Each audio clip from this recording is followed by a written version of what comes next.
తిరిగి BCN news కి స్వాగతం. అన్నమయ్య జిల్లా రాయచోటి నియోజకవర్గానికి తాగునీరు అందించడమే తన ప్రధాన లక్ష్యమని మంత్రి మండిపల్లి రాంప్రసాద్ రెడ్డి పేర్కొన్నారు. రాష్ట్ర ప్రభుత్వం ద్వారా ప్రజలకు జరుగుతున్న మేలు, నియోజకవర్గంలో ఈ 7 నెలల్లో జరిగిన అభివృద్ధిని ఈ సందర్భంగా ఆయన వివరించారు. నియోజకవర్గంలో నీటి సమస్య ఏర్పడితే సుమారు 15 కోట్ల రూపాయల నిధులు తీసుకువచ్చి 300 బోర్లు, దానికి సంబంధించిన మోటార్లు ఏర్పాటు చేశామన్నారు. 40 కోట్ల నిధులతో 6 మండలాల్లో సిమెంట్ రోడ్లు వేయించామని తెలిపారు. ముఖ్యంగా ఈ సమావేశంలో నేను రాయచోటి నియోజకవర్గ ప్రజలకు ఒక శాసనసభ్యునిగా ఈ ప్రాంతం నుంచి మీ ఆశీర్వాదం వల్ల ఎమ్మెల్యేగా గెలిచి రాష్ట్ర మంత్రివర్గంలో మంత్రిగా అవకాశం కల్పించిన మీ అందరికీ నా తరఫున ఈ నియోజకవర్గంలో ఈ 7 నెలల్లో జరిగిన అభివృద్ధి గురించి, అలాగే రాష్ట్ర ప్రభుత్వం ద్వారా నా ద్వారా ఈ ప్రజలకు జరుగుతున్న మేలు గురించి కొన్ని విషయాలు మీకు తెలిసేదానికే ఈ కార్యక్రమాన్ని ఇక్కడ ఏర్పాటు చేయడం జరిగింది. ముఖ్యంగా రాష్ట్రంలోనే వెనుకబడిన నియోజకవర్గాల్లో ఒకటైన మన రాయచోటికి ముఖ్య సమస్య తాగునీరు సమస్య ఉంది. నేను ఎమ్మెల్యే అయిన తర్వాత రాష్ట్రంలో అంతా వర్షాలు వచ్చి అన్ని ఊర్లలో మెండుగా నీటి సౌకర్యం ఉంటే గత పాలకుల యొక్క తప్పు వల్ల ఈ నియోజకవర్గంలో నీటి సమస్య ఏర్పడితే నా సమక్షంలో సుమారు ఈ 7 నెలల్లో 15 కోట్ల రూపాయలు తీసుకొని వచ్చి 300 బోర్లను, అలాగే దానికి సంబంధించిన మోటార్లను ఏర్పాటు చేయడం జరిగింది. అలాగే ఈ నియోజకవర్గంలో ఎప్పుడూ లేని విధంగా సిమెంట్ రోడ్డు నిర్మాణంలో విషయానికి వస్తే కలెక్టర్ దగ్గర, అలాగే ముఖ్యమంత్రి దగ్గర తీసుకొచ్చిన నిధులు 40 కోట్ల రూపాయలు ఎన్ఆర్జీఎస్ నిధులతో 6 మండలాల్లో ఇక్కడ సిమెంట్ రోడ్లు ఎప్పుడూ లేని విధంగా ఇక్కడ ఏర్పాటు చేయడం జరుగుతూ వస్తా ఉంది. ముఖ్యంగా రాయచోటి గవర్నమెంట్ హాస్పిటల్ విషయానికి వస్తే గత సంవత్సరాల నుంచి సుమారు 14-15 మండలాలకు హెడ్ క్వార్టర్ అయిన రాయచోట్లో యాక్సిడెంట్ జరిగినా ఇక్కడున్న జనాభా ప్రాతిపదికన ఇక్కడ ఏవైతే మెరుగైన వసతులు కల్పించలేకపోతున్నారో దాన్ని గమనించి మన ఆరోగ్య శాఖ మంత్రి గారితో చర్చించి క్రిటికల్ కేర్ యూనిట్లు ఇక్కడ శాంక్షన్ చేయించడం జరిగింది. దానికి సుమారు 30 కోట్ల రూపాయలతో వచ్చే నెలలోనే ఇక్కడ శంకుస్థాపన చేసి ఇప్పుడున్న 100 పడకల హాస్పిటల్ను 50 పడకలు పెంచి 150 హాస్పిటల్ పడకలుగా తీర్చిదిద్దే విధంగా నా తరఫున, అలాగే రాష్ట్ర ప్రభుత్వం తరఫున చర్యలు తీసుకోవడం జరుగుతూ ఉంది.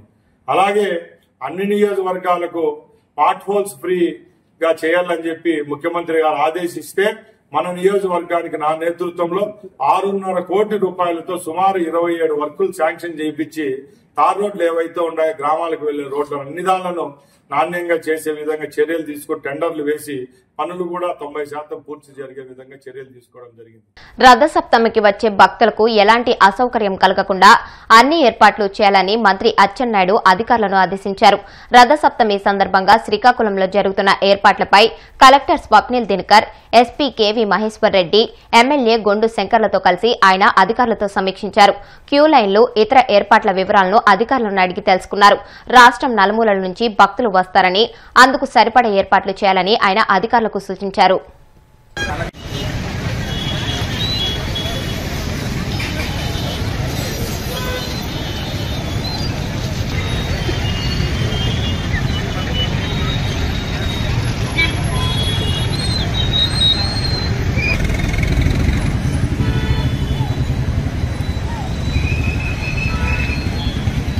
గ్రామ దేవతల జాతర మహోత్సవానికి ఏలూరు జిల్లాలోని భీమడోలు గ్రామం ముస్తాబవుతుంది. 12 ఏళ్లకు ఒకసారి నిర్వహించే భీమడోలు గంగానమ్మ, పోతురాజు, మహాలక్ష్మమ్మ, మద్దిరావమ్మ జాతరకు అమ్మవార్ల ఆలయం సందడిగా మారింది. ఫిబ్రవరి 7వ తేదీ నుంచి మార్చి 9 వరకు నిర్వహించే జాతరకు కమిటీ సభ్యులు, గ్రామస్తులు, అధికారులు సమన్వయంతో ఏర్పాట్లు చేస్తున్నారు. ఈ సందర్భంగా ఆలయ చైర్మన్ దత్తాడ శ్రీనివాసరాజు మాట్లాడుతూ 12 ఏళ్లకు ఒకసారి నిర్వహించే భీమడోలు గ్రామదేవతల జాతర మహోత్సవం దాతల సహాయ సహకారంతో వైభవంగా నిర్వహించేందుకు ఏర్పాట్లు చేస్తున్నామన్నారు. ఆలయానికి అప్రోచ్ సిమెంట్ రోడ్ను ఎమ్మెల్యే ధర్మరాజు ఆదేశాల మేరకు ప్రభుత్వ నిధులతో నిర్మిస్తున్నట్లు తెలిపారు. భీమడోలు గ్రామ దేవతలు శ్రీ గంగానమ్మ, శ్రీ మహాలక్ష్మమ్మ, శ్రీ మద్దిరావమ్మ, పోతురాజు బాబుల మరి జాతర మహోత్సవాలు మా గ్రామ సంప్రదాయ ప్రకారం ప్రతి 12 సంవత్సరాలకి చాలా వైభవంగా నిర్వహిస్తాం. మరి ఈ సంవత్సరం ఫిబ్రవరి 7వ తారీఖు నుంచి మార్చి 9వ తారీఖు వరకు కూడా జాతర మహోత్సవాలు చాలా వైభవంగా నిర్వహిస్తున్నాం. మరి జాతర మహోత్సవాలకి మా గ్రామ ప్రజలందరూ కూడా మంచి సహాయ సహకారాలు అందించి విరాళాలు ఇచ్చి మమ్మల్ని ప్రోత్సహించారు. కాబట్టి మరి చందాలు ఇచ్చే దాతలందరూ కూడా మరి ఆలయ కమిటీ దగ్గరికి వచ్చి చందాలు ఇచ్చి మరి జాతర మహోత్సవంలో పాల్గొని ఈ జాతర మహోత్సవంలో మరి దిగ్విజయంగా పూర్తి చేయాలని ఆశిస్తున్నాం. ఆలయానికి ఒంగుటూరు ఎమ్మెల్యే పచ్చమల్లి ధర్మరాజు గారు అప్రోచ్ రోడ్డు 5 లక్షలతో సిమెంట్ రోడ్డు శాంక్షన్ చేశారు. వారికి కూడా ఆలయ కమిటీ తరఫున ధన్యవాదాలు చేస్తున్నాం. మరి ఈ 3 గుళ్ళకు కూడా మరి రంగులు వేసి సంతోషంగా తీర్చిదిద్దాం. కాబట్టి అందరూ కూడా గ్రామస్తులందరూ కూడా మా సహాయ సహకారాలను ఇచ్చారు. కాబట్టి వారందరికీ కూడా ధన్యవాదాలు తెలియజేస్తున్నాం. గుంటూరులో జాతీయ భద్రతా వారోత్సవాల్లో భాగంగా రహదారి భద్రతపై అవగాహన ర్యాలీని కేంద్ర సహాయక మంత్రి పెమ్మసాని చంద్రశేఖర్ ప్రారంభించారు. ఈ సందర్భంగా టీడీపీ గుంటూరు జిల్లా అధ్యక్షుడు తెనాలి శ్రావణ్ కుమార్ జెండా ఊపి ర్యాలీని ప్రారంభించి హెల్మెట్ ధరించండి, ప్రాణాలు కాపాడుకోండి అని పిలుపునిచ్చారు. ఈ కార్యక్రమంలో ఎమ్మెల్యేలు గల్లా మాధవి, నసీర్ అహ్మద్, బుర్లా రామాంజనేయులు తదితరులు పాల్గొన్నారు. మెయిన్గా చెప్పాలంటే పిల్లలు వచ్చేటప్పటికి హెల్మెట్లు పెట్టుకోవడం అనేది మేజర్ ప్రాబ్లం అవుతా ఉంది. వీళ్ళందరూ కూడా అపోహలు తొలగించుకోవాలి. హెల్మెట్ల వల్ల హెయిర్ లాస్ రాదు. హెల్మెట్లు టైట్గా పెట్టుకోవడం వల్ల లేకపోతే క్లీన్ చేసుకోకపోవడం వల్ల దానికి వెంటిలేషన్ లేకపోవడం వల్ల హెయిర్ లాస్ వస్తుంది తప్పించి కేవలం 10-15 నిమిషాలు ఒక అర్ధగంట పొద్దున ఈవినింగ్ హెల్మెట్లు పెట్టుకోవడం వల్ల హెయిర్ లాస్ రాదు. రైట్ ఫిట్టింగ్ తీసుకోండి, వెంటిలేషన్ ఉండేటువంటి హెల్మెట్స్ కొనుక్కోండి. అదేవిధంగా హెయిర్ని ఒక చిన్న కవర్ తోటి ప్రొటెక్ట్ చేసుకోండి. రెగ్యులర్గా హెడ్ బాత్ చేస్తే హెయిర్ లాస్ రాదు. కాబట్టి ఆ అపోహల నుంచి తొలగిపోయి రెగ్యులర్గా హెల్మెట్ పెట్టుకుంటే రెండు ప్రమాదాలు జరిగితే ఒక మనిషి చనిపోయేటువంటి అవకాశం 50% ప్రాబిలిటీ ఉంది. అదేవిధంగా సీట్ బెల్ట్స్ పెట్టుకుంటే 90% చనిపోకుండా ఉండేటువంటి అవకాశం ఉంది. కాబట్టి ఈ 2 కూడా తప్పనిసరిగా పాటించాలి. 3వది ట్రాఫిక్ సిగ్నల్స్ దగ్గర వచ్చేటప్పటికి, ఎందుకంటే ఎట్లా పడితే అట్లా ప్రతి ఒక్కళ్ళు నేనొక్కడే అని అడగకుండా ఎవరికి వాళ్ళ రెస్పాన్సిబిలిటీ తీసుకుంటే తప్పించి ట్రాఫిక్ సమస్యలు కానీ అన్వాంటెడ్ యాక్సిడెంట్స్ కానీ అన్నీ తగ్గుతాయి. వీటన్నిటి మీద అవేర్నెస్ చేస్తూ ఉన్నాం. ఈ కార్యక్రమానికి చేస్తున్న అందరికీ కూడా కృతజ్ఞతలు, ధన్యవాదాలు. Thank you. ఒకటి, అసలు వాళ్ళు తప్పు చేయకుండా ఉంటే ఫైన్ చేయించుకోవాల్సిన అవసరం ఉండదు. ఒకటి. రెండోది, ఫైన్ అనేది ఒక పార్టీ. భయంతో ఎప్పుడు కూడా పబ్లిక్ లో చేంజ్ అనేది కొంతవరకు వస్తుంది కానీ ఎక్కువ రాదు. అల్టిమేట్ గా అర్థం చేసుకోవాలి ఎందుకు ఇవి పెడుతున్నారు అనేది, మన ఓన్ లైఫ్ గురించి పెడుతున్నారు అనే దాని మీద అర్థం చేసుకుంటే మార్పు వస్తుంది తప్పించి భయం. మనకి 2025 నుంచి కొత్త ప్రకారంగా అన్ని చలానాలు కూడా భారీగా ఫైన్ అమౌంట్ పెంచడం జరిగింది.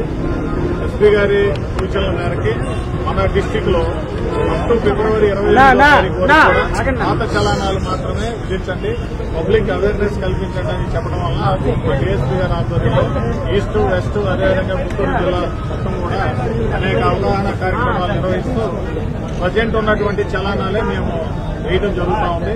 దయచేసి మార్చి 1వ తారీఖు నుంచి హెల్మెట్ లేకుండా ప్రయాణించినట్లయితే ప్రస్తుతం ఉన్న ₹135 ₹1035 ప్రస్తుతం డ్రైవింగ్ లైసెన్స్ లేకుండా వెహికల్ నడిపితే ఉన్నటువంటి ₹535 అమౌంట్ ₹5,035గా పెంచడం జరిగింది. మైనర్ కనుక డ్రైవ్ చేసినట్లయితే అది ₹25,000 వరకు పెంచడం జరిగింది. సో దయచేసి ప్రజలందరూ కూడా దృష్టిలో ఉంచుకొని ట్రాఫిక్ రూల్స్ పాటిస్తూ ట్రాఫిక్ పోలీసులకి. వార్తలు ముగించే ముందు ముఖ్యాంశాలు మరొకసారి. సింహాచలం పంచగ్రామాల సమస్యను త్వరలోనే పరిష్కరిస్తామన్న మంత్రి అనగాని 12,149 ఇళ్లను రెగ్యులరైజ్ చేస్తామని వెల్లడి. ఇచ్చిన హామీలను అమలు చేసే ఉద్దేశం చంద్రబాబుకి లేదు. సూపర్ 6 అడిగితే డైవర్షన్ రాజకీయాలు చేస్తున్నారంటూ వైసీపీ ఎమ్మెల్సీ అరుణకుమార్ మండిపాటు.